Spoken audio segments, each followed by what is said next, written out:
Translating the Hithpael, iterative. So an iterative translation is a translation that expresses repeated action. Something happens again and again. Halach is kal for he walked. He walked or he went, something like that. And hithalech would be he walked back and forth. So let me copy this here. He walked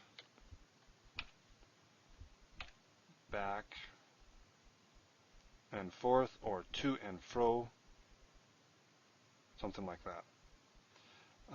There's an example of this in Genesis 3:8. It's actually in a participial form, and this is where God walked back and forth. Now, it could also be not just an iterative, but a habitual, something that God did on a regular basis, like every evening he would do this. So it's repeated in that sense, as opposed to him walking back and forth is something that he did every evening. Either meaning there, or it can take on either shade of meaning. So Genesis 3:8 uses this word, hithalech, God walked back and forth or walked habitually.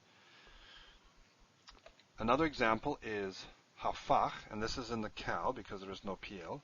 Hafach means to turn. To turn. And hithafech, or hithapech, it's got dagesh, you have got dagesh forte there, because it's a Hithpael. Hithapech, this is used in Genesis 3:24, so another example from Genesis. It turned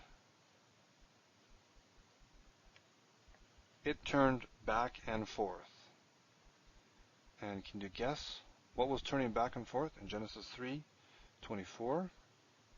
It's the flaming sword, right? The flaming sword that is guarding the way to the path of life after Adam and Eve get kicked out of the garden. So hithapech.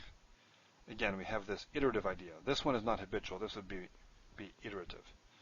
The sword was turning back and forth.